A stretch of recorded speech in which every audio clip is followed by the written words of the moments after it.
So here we go. So the first thing we need to do is let's look at counting. Now, you don't have to be able to count very far.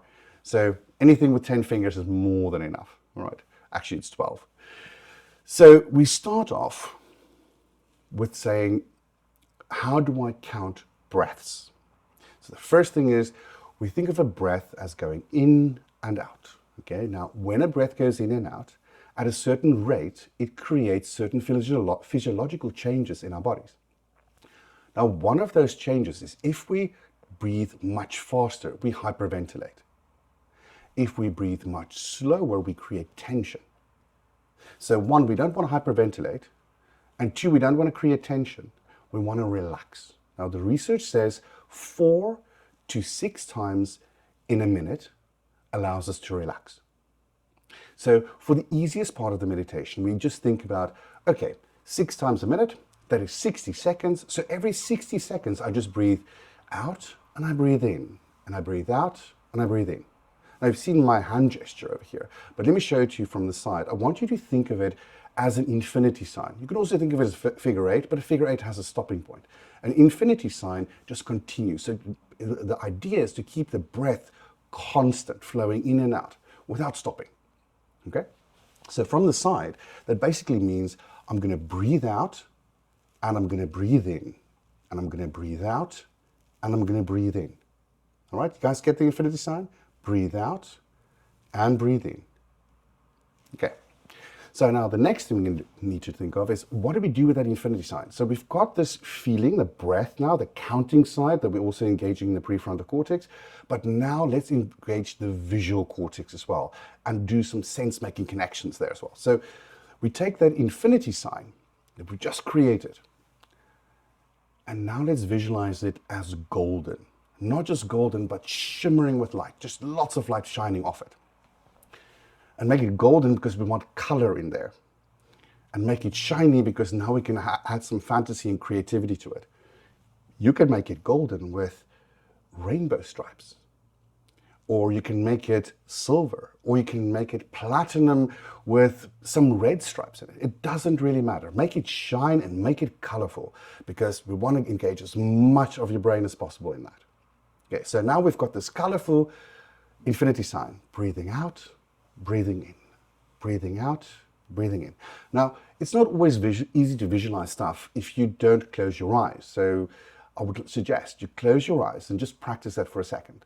Just see this colorful infinity sign, and you breathe out, and you breathe in, and you do that once every 10 seconds, out and in. Okay, so now we've had breath, we've had visualization. Now what I want you to do is think of a sound. Now, I usually use a little bowl, a singing bowl, for meditation. I'm going to show you what mine looks like. And as if by magic, I've got one hidden over here. So this little mallet, and this is my little singing bowl. It's one I usually use in training. So if you don't have a little bowl like this, what you could also do is you can create one, or the sound from one, by using an app. Now, Insight's Timer is one that I use, which is on the Apple Store, but you can look in the Google Play Store or anywhere else that you can find one, or just download an MP3. In the meditation I do, I actually have a recording of this specific sound bowl that you can use in your meditation as well. So, what does it sound like? I'm just going to give you a taste. And the idea is that that sound should carry on for at least 10 seconds. Why? Because if it goes on for 10 seconds, it's also falling in the same rhythm as the breathing we're doing. Because remember, we're doing that once every 10 seconds, out and in, out and in. All right. Now, to increase the difficulty level a little bit, you can change this to once every 20 seconds and let it fade over the 20 seconds. So you have to strain to hear it so that your auditory side of your brain is engaged and keeps on being engaged. All right. So now we've thought about how to use our visual cortex, or the visual part of the brain, how to use the auditory part of the brain. And now remember, if you use this on an app, it means you can put in your earphones and it will just look like you're listening to a voicemail if you're in the company. You don't have to look like you're weird or strange or anything like that, or if you're worried about that. So just use your earphones, sit there with your mobile phone, and you've got something to listen to. It also cuts a little bit out of the background noise. Once you get a little bit more practice, it doesn't really matter if there's a bit of background noise, you can still tune it out.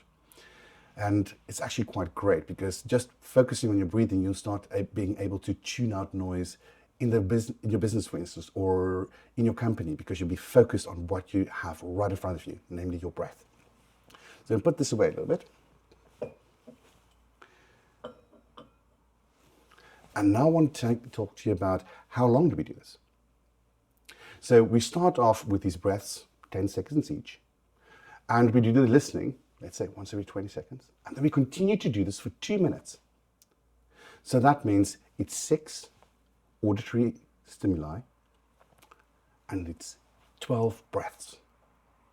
And because those things are just slightly off each other, we have to also think about what is the priority. Oh, I have to listen now, and then I have to breathe. And there's quite a lot of things that come in at the same time. So we create structure, we create organizational structure, we create creativity by engaging the visual cortex.